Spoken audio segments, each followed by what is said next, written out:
I have the founder of Rosy with me today. I'm Dr. Pinkey Patel, and we're going to kick off another Mom to Mom series. Thank you so much for being here, Lindsey. I would, Thank you for having me. yeah, let's just kick off by telling everybody who you are and what you do. Yes, so I am an OBGYN, and I also am the CEO and founder of Rosy. Rosy is a platform where women can find resources for sexual health problems. 43% of women have a sexual health concern like low desire, trouble with orgasm, arousal, lubrication, or pain. And I found as an OBGYN that I didn't have any really great resources to send them to that I felt were evidence-based. We're in a safe place, we're inclusive and shame-free. So that's what Rosy's all about. We're trying to connect women to these evidence-based resources so that they can get back on track to sexual health and wellness. That is awesome. So I personally met Lindsey in a founder boot camp, and we have similar backgrounds. We're both from healthcare, and so I just found it really intriguing that she went out to solve a pain point in women's health.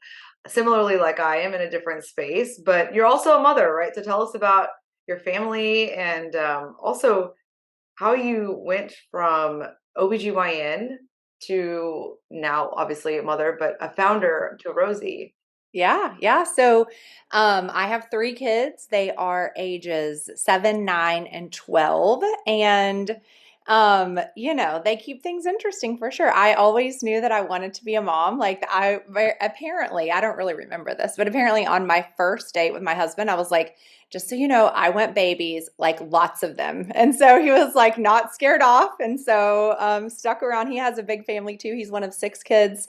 So anyway, yeah, they've been a big part of our journey. I had my first daughter in my chief year of residency. So that really got it kicked off with a bang. And then I was in private practice for about 8 years when I had my second 2 kids. And I was just seeing patients all the time in the office that were having these sexual health problems. And I got really mad that they didn't have any resources when I was seeing all the resources that were available to men. So another part of this actually does involve my family, which is that my husband is an entrepreneur and was sort of born that way. I was definitely born with a doctor brain. I love women's health. I love surgery. I love just really all the things about it, except for carrying a pager all the time. I don't love that. But so he offered me sort of a new perspective throughout our relationship. We're having our 15th wedding anniversary this year. And it was that, there are problems that you are uniquely positioned to solve. And I felt like in my world as a woman, as an OBGYN, as someone who was open to ideas and innovation, and with the support of my husband, honestly, I was in a position to try to at least make significant progress in this area. I think it's really too ambitious to say I'm going to solve it, but I think that there's just been not any work done for so many hundreds of years that, it's pretty, I think we already have actually made a big dent in this and creating these resources for women and also creating a resource for physicians to recommend to their patients. So my family actually has had a lot to do with my journey, which I really appreciate. And it's an interesting idea to try to do all the things, but I'm so thankful that we're all in the situation that we can try at least. Yeah, I feel the same way. My husband was one of the ones that was like, you are uniquely positioned to solve this problem. You've been talking Yeah. about this for so long, and why not just give it a whirl? I am also a doctor brain. Everything is black or white. Nothing can be Yeah. like 2 plus 2 equals 4. When you become an entrepreneur, 2 plus 2 does not always equal 4. Never. It actually never equals It 4. actually Yeah. never equals 4. Yeah, and so my family had a lot to do with it too, because Karishma is the one that came in and was the one that shocked my world a little bit of how resources were so there was such a big gap in maternal health care. But so when you had your first daughter in residency, hmm and I know you wanted lots of babies, and I'm so that's so your husband. I just want to see his face when you probably said that. Like, I want lots of babies. That they I know.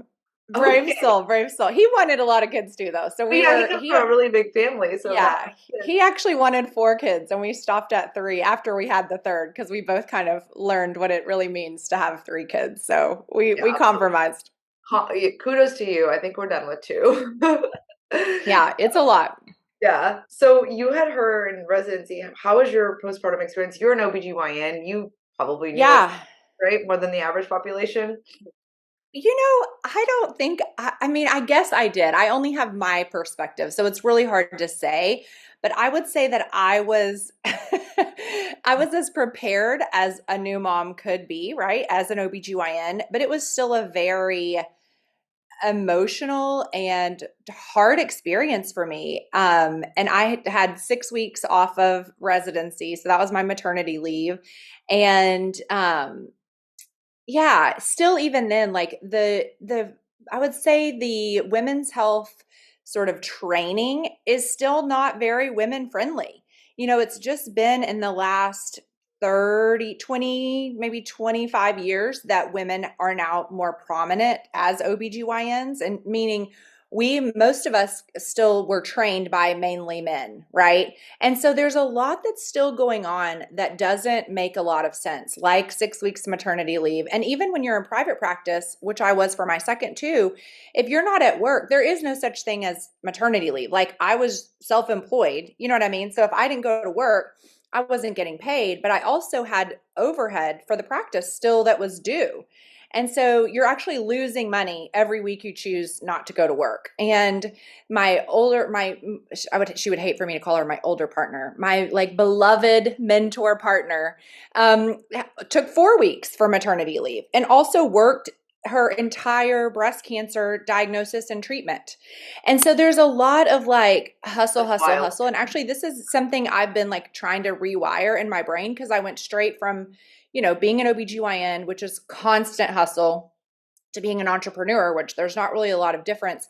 But how can I try to rewire my brain to make my day, make my work look more like I want it to look rather than this like passed down hustle for worthiness culture? And so that's sort of where I was in my postpartum time. I felt very like torn between should I be at home? Should I be at work? And then when I went back to work, I was pumping. I had like 12-hour, surgeries where you cannot pump. And then I'm like pumping in the like locker room, like literally in the middle of the locker room or in the bathroom, like I know everyone has terrible pumping stories, but I was right there with you. And it was to look back on it now, it's a crazy thing for anybody to get through. You know what I mean? And I'm thankful that I'm not doing that anymore. Like having babies while Pumping practicing, in or the lungs. especially during residency. Yeah, I'm I very can't thankful that I'm imagine not like doing that anymore. how engorged, even if I went 8 hours without pumping and excreting milk, it's very painful. And imagine Yeah. like I can imagine there was some bouts of maybe thinking you had mastitis or the pain Oh, and for sure. Like yeah, there were times. And then also like we worked 30-hour shifts when I was a resident. That doesn't happen that much anymore, but still it does happen.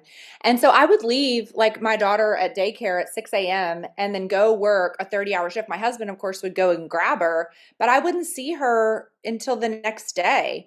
And I just remember like one night giving her a bath when she was an infant. We were still giving her a bath in the sink. And I was just like, why did I even do this? Like, I don't even see her, like I don't even get what's going on. And so there was definitely some rocky times where I was questioning all of my life's decisions, because they seemed to be in conflict with one another. But my mother-in-law, actually, the mother of six, gave me some really good advice. And she's like, Lindsey, the times that these kids remember is when they're in their, adolescence and when they're teenagers. She's like, babies, like, no offense to you, but you're not that special to this baby.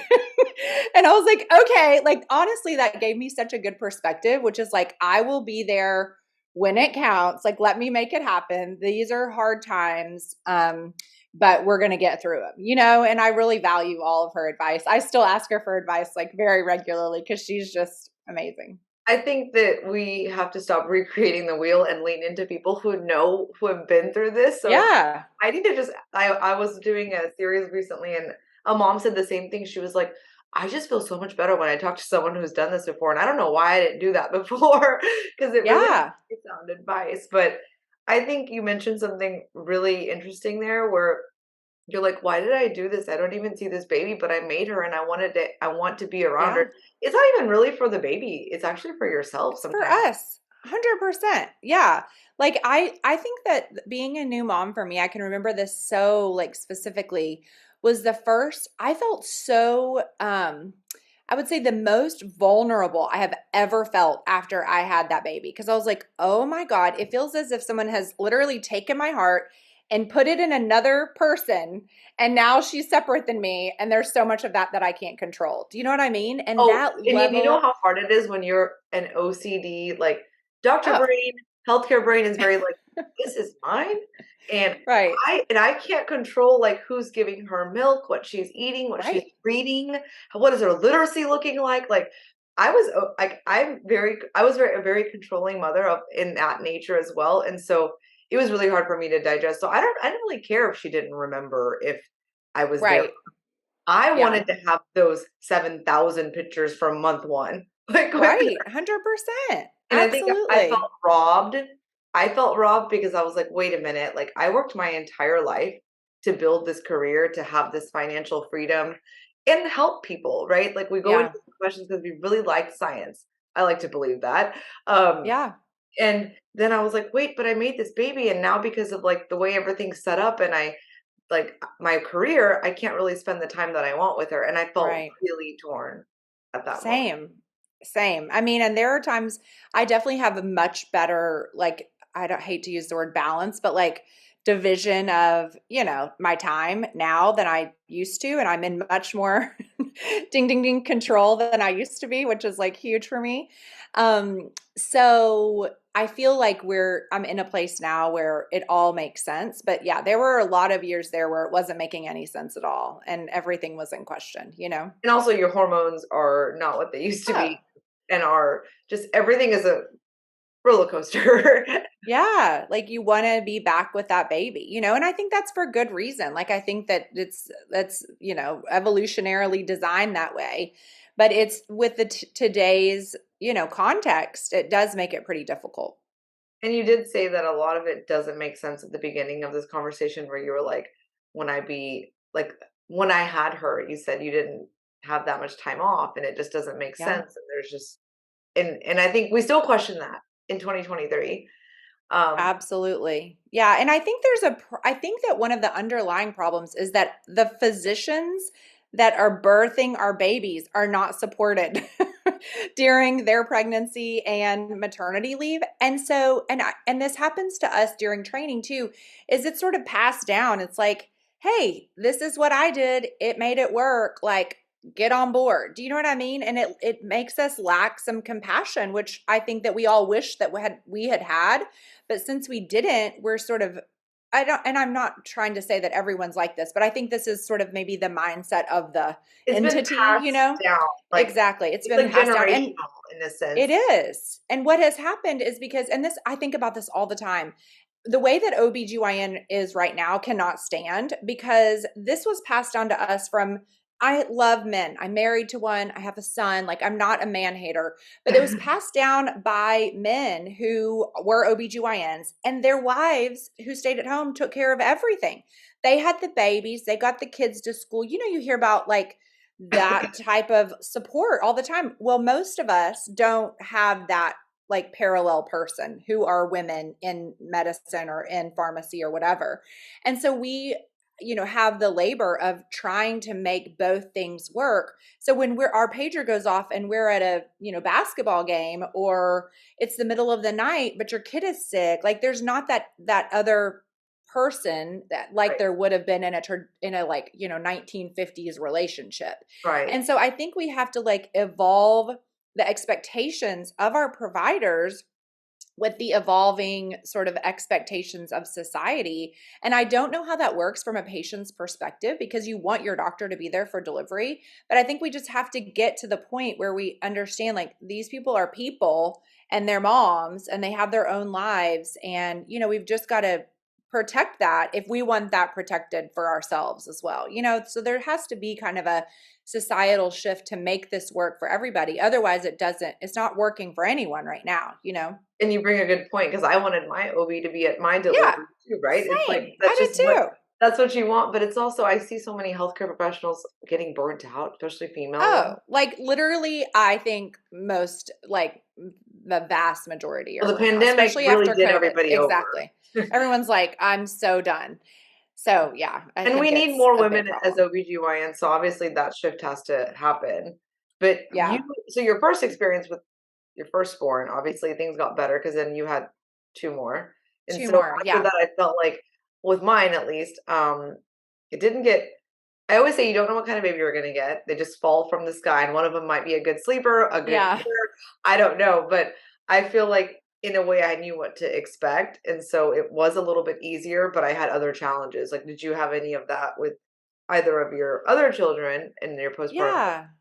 Yeah, I definitely found it to be easier too. And I used to talk to all of my moms about this. I think it's just because we are less unsure of ourselves. We're like, okay, like we have some experience under our belt. We're not going to be like awful at this. Like that's the baseline, but that alleviates so much anxiety. You know I what I have to be mean? really honest. I'm like, I kept one alive, so I can get the other one going too, right? Exactly. I just had some Same. saved.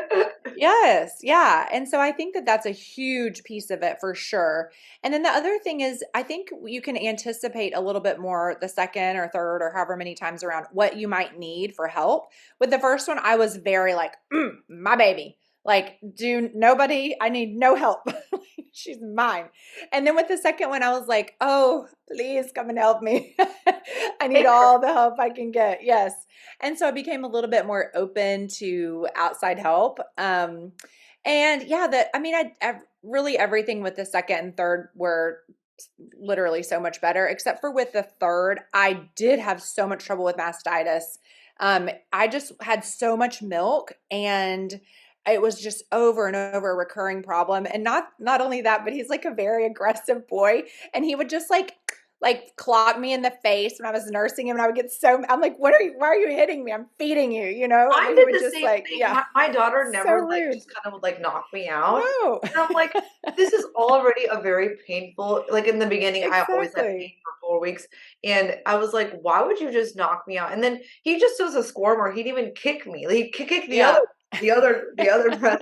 Like, why are you doing this to me? But the mastitis is not, man, that I have some stories of dangle feeding at 2 in the morning, like, just Yeah. I mean, just things that I was Googling that I was like, I could feel it coming on, and I'm sure you were a seasoned 100%. mastitis, person at that point, and you probably were like, "Here comes another one." Well, the very first time it happened to me, I did not know it was wrong. We were like actually at our newborn photo shoot, and I was like, oh my God, I feel so bad. Like I felt like I had the flu like that, like so Yeah. fast. And so anyway, we got it figured out pretty quickly. But I think just generally speaking, especially when it comes to lactation, I as an OBGYN knew almost next to nothing about lactation until I had my own baby. And I became like, a sponge trying to learn everything. And I think there's such a, lesson to be learned in all of that, that there are so many holes in our training that you don't really, that are kind of ignored. And I think such a big part of what y'all are working on until you go through it yourself or until, you have a patient who you really dive deep with because you're super concerned and don't have the training that you need. So I really valued that part of my journey so that I could help my patients better. And the same thing happened when I had mastitis. I'm like, lecithin, like all the things. And I didn't learn that from med school. I Lecithin, learned that man. from, yeah, I learned from, lecithin from all these groups. kellymom.com, and I knew Yeah, what lecithin was, exactly. but, like, I dosed it out, and I was like, sunflower lecithin, like, Yeah. you gotta get on it." And that's really interesting because OBs are they tell me, like, I love my OBGYNs, and they're like, Yeah. we don't learn about rehab and recovery, and Right. so But we until want to. We want to know all this stuff. You know what right, I but mean? the It's just curriculum missing. only like, there's only so much you can learn while you're in Yeah, school, like, I right? guess. And you're, I like, don't doing know. surgery and doing other things that are also very important. Yes, I And agree. so I agree where you're like, until it happens to you and you're like, "Oh crap, what was that?" And then you're like, Yeah. "Oh my gosh, this is really painful." When I thought I had mastitis, exactly like that, a sudden onset of what is happening to my body. Yeah. I have never Yeah. felt a surge of a flu so fast in my life. And the same thing with like incontinence or things like that. I feel Yeah. like women don't really realize that, hey, this is something that I should know about. And I had no idea. No one told me about this. I was so desperate for lactation support postpartum, and I was willing to spend a lot of dollars per hour because Yeah. I remember a lactation consultant came to me in the hospital, but remember, you're in a hospital bed. The bed has a remote control and they position Yeah. you to teach you how to latch. Also, I'm really tired. I had a 60-hour unmedicated labor. So if you're talking to me and there's like, I have no idea what you're probably saying because I'm exhausted and my hormones are like, my adrenaline Totally. is through the Yeah. roof. There's so much going on. There And is. that's And then not even the real world. I got home and I was sitting in the rocking chair and I was like, wait, this doesn't lean back. She told me to do a football hold. What was she talking about? And then I texted Yeah. Nicole and I was like, I have no idea what I'm doing, and this baby is starving. And Yeah. I guilted myself. I was like, I feel really bad because this baby's hungry and I can't, like, the milk is not coming out. And at that Right. moment, I felt like so small that I was like, Yeah. I I felt like, wow, I suck as a mother. And I can't imagine Yeah. how many women actually feel that way. But Totally. I think everybody goes through that. And also just I remember being in the middle of the night and I mean there was not really anything that my husband could do, but I would just stare at him with such anger. I would be like, "What's I it like to hate not?" you. I mean, too. I was just like, Like if I heard a snore, I was like, yeah. "Stop, stop." And he would be like, "Let me know if you need anything." And I was like, Right.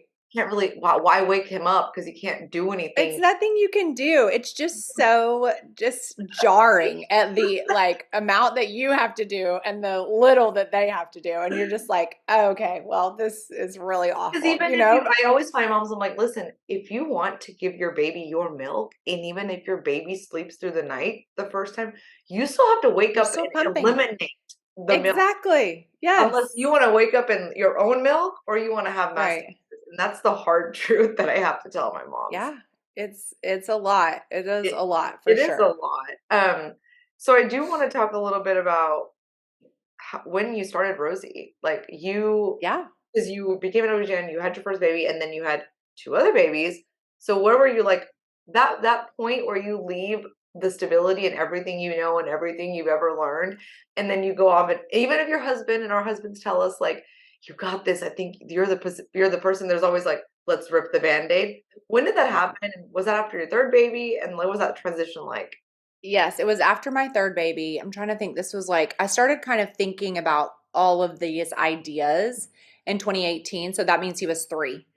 And you know, kind of like you start to come up for water. You're like, Mhm. okay, I got that one launched. Finally, that one is sleeping and eating kind of on its own. Yeah. Yeah, kind of. And so my brain started working again. That's And I started kind of paying attention to the world. And so these ideas kind of started, you know, ruminating. And we were on our way home actually from where my husband and I are both from Arkansas. We were on our way home back to Texas from a party in Arkansas. And like all of everything, like I would say, like, I don't know, 70% of what Rosie is today came to me within this, you know, 3 hour car ride. And I was just like, oh my God, what if I did this? What if we called it Rosie? What if this and this and this? And it was just like, bleh. And I'm sure it had been like forming for a long time, but that was the first time I think I had shared it. And my husband, as I mentioned, is a startup person. And he was like, okay, well, let's call like these three investors that I know and see what they think. And I was like, all right. So we literally called them in the car on the way home and got their feedback. And it was like green lights. And I was like, okay. So I once we got home, I started to be like, oh my gosh, what does this look like? It's a long story, but we started working sort of through the like MVP idea. And then was talking to some of these investors and they were like, hey, you know that if you want to raise money that you need to be a full-time CEO, like full-time founder. And I was like, what are you talking about? Like did you see this practice I have over here for high these pitched pregnant voice, patients? nervous high pitched voice, like, Yeah, exactly. Excuse me, hi. this wasn't the plan. And so then, oh my gosh, it's all coming together. I was like, I call Rosie my fourth child. And I was like, My wait, no third. one else is going to raise my fourth child. Like, I will do this, you know? And so basically, the communication was, okay, if you don't want to do it, that's totally fine, but we're going to find someone who will come and run it. And I was like, no, no, no, no, no, no, no. That's never going to happen. And so then I had to come to the impasse, which is, okay, if you want this to go, that means you've got to leave your practice. And I was like, oh, and I agonized over that. That's probably the most anxiety I've ever had ever because Same. I just didn't know what to do. And I love my partners. And as I mentioned, like my female partner, there were four of us. My female partner in the practice is like one of my best friends. She delivered all my babies.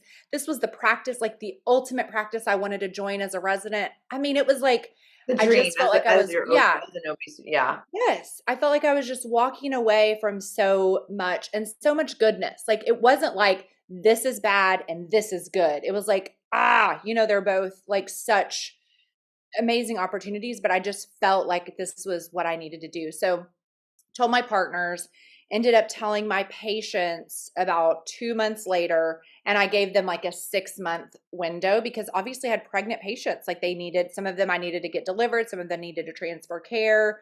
I didn't want to like confirm any new pregnancies and not share this information. So anyway, it was a long process, but everyone was so supportive and still is so supportive. My most senior partner, who's in his, well, I won't give away his age, but he's a senior partner. He still tells people that I'm on sabbatical, like I'm taking a break. I'm like, oh, it's so sweet. Yeah. But anyway, like I will never be able to like communicate how much gratitude I feel towards them for making that transition. So it was not easy, but they made it as smooth as it could have been. And I really love and also want to reproduce that like in my life when people make transitions that are unexpected to me or that are not how I had planned, to try to support them because that's the best thing for them, So I just really appreciated that from them and they're the best. Yeah, and that part where you're like, two things are really, really great, but the Yeah. anxiety comes from this. The other thing, you're not really like you're sure about it, but you're also like you're still there's so much uncertainty as an entrepreneur. Oh, Like that's why we chose healthcare. Like right. you Lots of certainty. Yeah. And this is OBGYN, no, the there are opposite. going to be to be born. So I think Yes. that anxiety probably came from don't jump. I always say I jumped off a cliff and built the plane or the parachute on the way down. Yeah. It's a lot. And also, like, I had a lot of, and I still, kind of deal with this is like, why do I think I can do this? Do you know what I mean? Like, what makes me special? Absolutely. Imposter syndrome comes and goes Yeah. all the time. Yeah. Um, but again, I feel like with your husband saying the thing of like you are uniquely positioned to solve this Yeah. problem. And at the end of the day, I'm like, I kind of joked the other day. I was like, why did I go to pharmacy school? I should have just become an engineer. Just because there's days of product where you're like Yeah. trying to understand what is happening, with product. And I would Yeah. be so much better at that if I had an engineering degree. But I'm like, Yeah. wait, we are here because of everything that we have learned and Right. all of our background kind of collides. But I hear you on the whole Rosie was built off 3 hours of just brain thoughts, just like going, like that Yeah. light bulb moment. But I agree, coming up for air and finally being like, how's it going out here, in the world? Like, Yeah. oh, these are problems? Wonderful. Like you come up for air. I always say I felt that way whenever my daughter turned 2.5. Um, Yeah.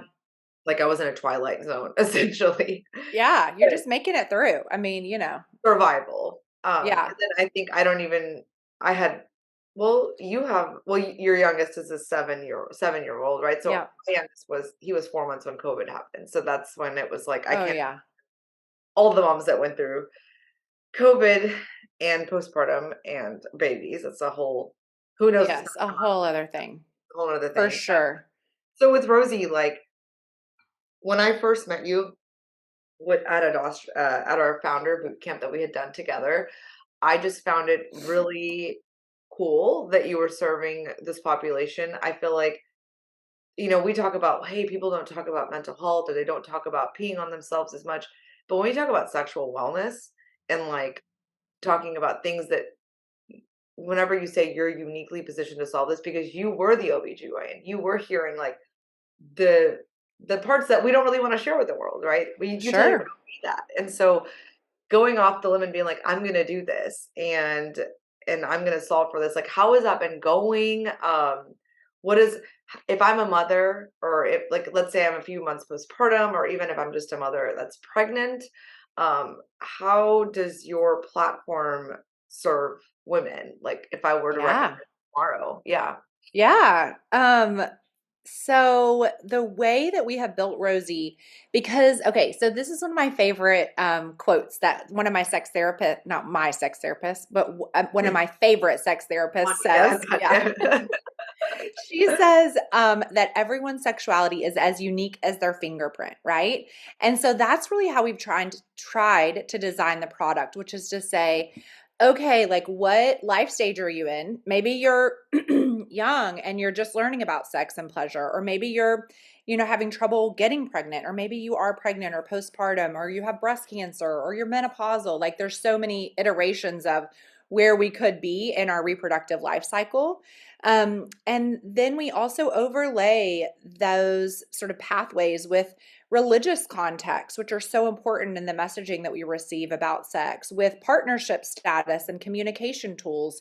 So we really try to create a content journey for each of our users that's personalized to where they are. So for example, if you are pregnant and you come onto the Rosy platform, we'll discover that in your onboarding questionnaire and then create a personalized plan for you that incorporates pregnancy. We actually recorded the pregnancy and postpartum content with an OBGYN who's also a sex medicine expert, a pelvic floor physical therapist, and then also a perinatal psychiatrist. So we could address really like the baby and pregnancy side of things, the pelvic floor side of things, and also the mental health side of things.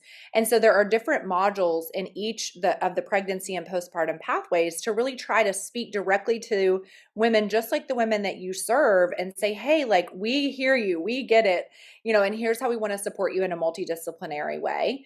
Also, our users have access to a library of erotica, which is an evidence-based tool to get your brain kind of thinking about sex, which is definitely a challenge when you're postpartum. You have this baby who like needs literally everything from you, and then you have this partner who's like, hello. and and so sometimes it's just like, for many of us, like getting back into like a routine of physical exercise, it's kind of the same thing. Sometimes it takes a little bit of effort. There's nothing wrong with that. That doesn't mean there's anything wrong with you or that you have a diagnosis, but sometimes we need help with that. So erotica can help with that, piece of the puzzle. We have a community where women can talk to one another privately about sexual problems.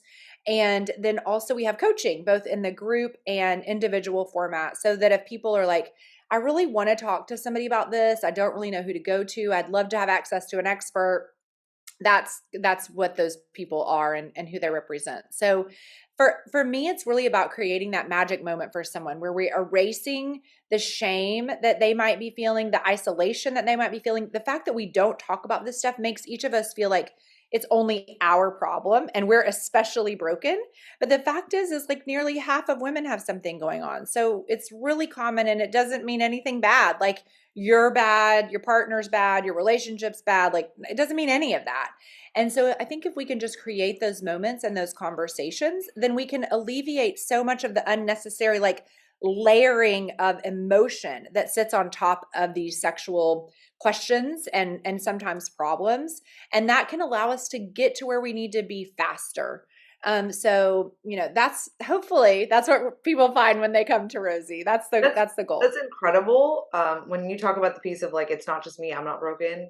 I think Yeah. that's with any part of postpartum motherhood. Like when I started like coming out and holding my baby, like knock knock, like, is it just me? And then someone will be like, no, it's not just you, it's also me. And then all of Yeah. a sudden I felt this weight lifted of like, oh, it's just Right. not a me problem. I'm not broken. And I think that goes with a lot of like whether it's menopause symptoms or It's women's sexual health. wellness, just women's health. Exactly. And I don't know Women's what it is health. about our brains and the way that we're wired, but like I feel like if it was a guy, maybe, and I love men too, but it Yeah. would be like it wouldn't they wouldn't be so hard on themselves as much as we are.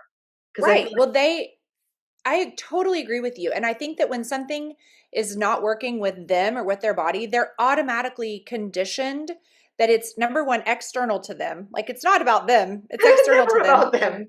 Yeah. And second of all, to seek help, right? So that's why these ED drugs are flying off the shelf, because if a guy has trouble with, an erection more than one or two times, he will definitely know, and definitely, this is a generalization I need to add, but like I just think that they are conditioned, I think through just society, to Yeah. take less on as their own and to take more initiative to get those problems solved quickly. And I would love to see that change happen for women. I think a lot of that is awareness, like it's not me, so that we can speak up, we can ask for what we need.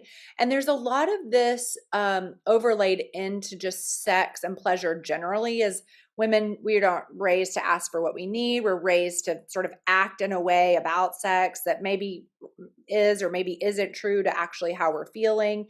And so there's a lot going on there, both from the health perspective and from the sex perspective, that I think if we can just continue having conversations, that are evidence-based and legitimate, and we can model how to talk about this kind of stuff, then we can really kind of start to crack that You brought up a nut, really if interesting you point, will. because you know what? We internalize so much and they externalize so much. And Yeah.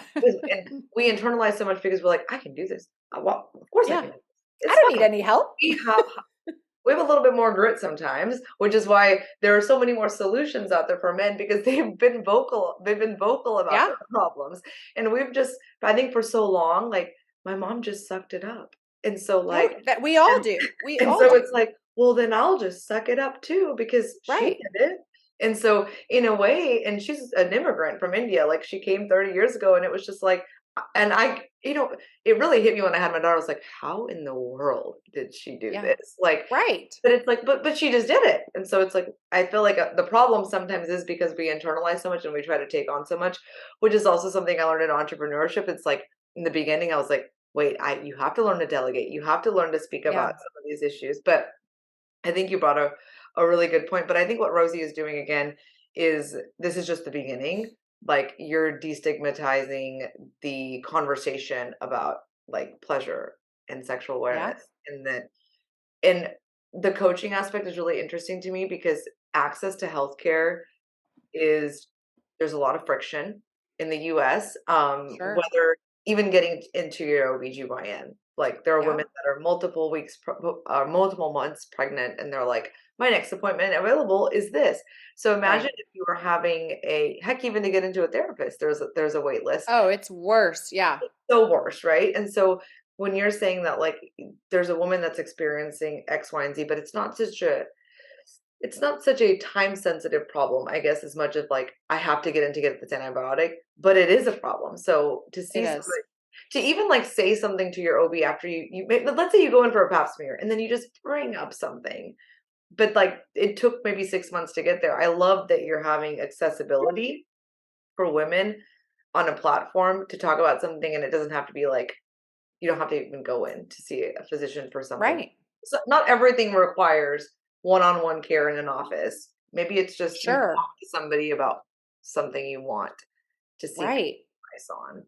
And I think that's where we really have to lean into digital health and telehealth, is like there is a right tool for the right job, right? Like we on the platform, if a person is having sexual pain, we know that education can take her a long way, but in the end she needs a physical exam.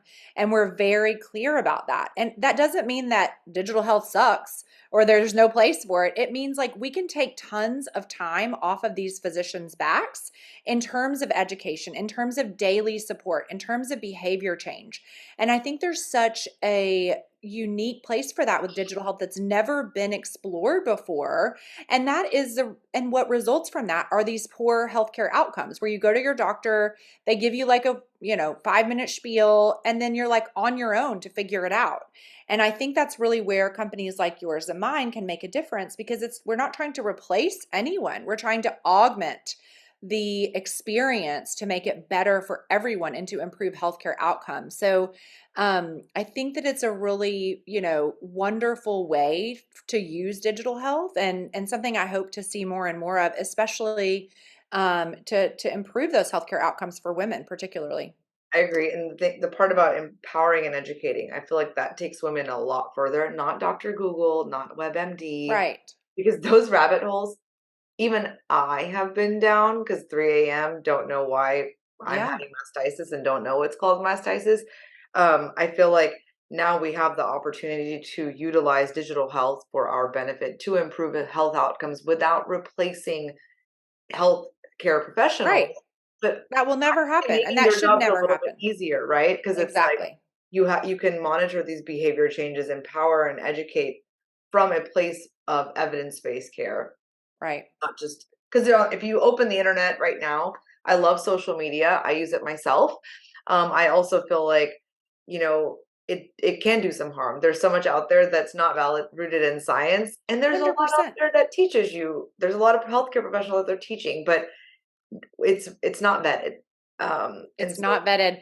Yes. And I mean, that's a huge problem, honestly. Like that actually, I could feel that change in the last, maybe 4 years that I was still in practice, is that basically it changed from like, hello, tell me what your recommendation is, to like an argument about every single thing. Do you know what I yeah, mean? And it's like, what's your source of information here? And they're like, well, I researched it. And it's like, okay, cool, cool. But like from what, yeah, And I think that, and honestly, that's another reason that I think that professionals like you and I are obligated to speak up in ways that speak to our users. Like we have to the patients, to whatever, however we want to call them, we have to start to understand how people are receiving information and rise to the challenge, because without that, we do know the information that they're getting, and the majority of it is bad. And so I think that unless we as a medical community, as just generally speaking, unless we are able to step up to the plate, that we can't complain, because we're not meeting people where they need to be. And right. that includes kind of stepping out of our comfort zone. And I would say that goes all the way back to medical training, where like, at least when I was going through, which was, a million years ago, they advised us like, do not be on social media, do not this, do not that. And it's like, I think the opposite is true. Like, I think we have to reconfigure how we get information to our patients. And so it's so good. And I also think there should be a vetting process. I know YouTube has one now, which I think is super helpful, So but I that's think that it should be, yeah, I think it should be at a higher level than just maybe the organization, so that it doesn't do more harm than good, because the TikTok is information where a that's lot being of put out there. the TikTok is where the younger demographic. Actually, no, I can't say that anymore. I feel like there's a wide variety of demographic and Yeah, ages who on knows? TikTok, Yeah. but I feel like a lot of the younger population, they're getting their sexual education from there. They're getting Yeah. um, they're not being seen by an OBGYN. So it's interesting, right? But I think that that means that we have to do our due diligence and ensure that we're putting information out on our digital health platforms that is accessible. Uh, Absolutely. but thank you so much for this. This was awesome. I always love connecting with you. Oh, I same. it's just so nice to see another healthcare professional that's also jumped off the cliff and built something based off of a pain point that they've seen. I want, we're going to share with our everyone who's watching how to get in touch with you or Rosy or your platform. So any other ways that they can get in touch with you guys? I know you're on Instagram, I believe, as well Yeah. on the Yeah, app so store. our website is meetrosy, meetrosy.com. If you want to download Rosy and check it out, you can do so completely for free. There are membership options, but the first, you can be on there as long as you want and not ever pay a thing. So you can check it out and kind of see if you like what we're doing. And so you just search Rosy, Rosy, in the app store, in either app store. And then our Instagram is at meet_Rosy. So MEET_ROSY. And we'd love to see you in all the places. And that way we can help to kind of spread sex positivity, spread the word about sexual health.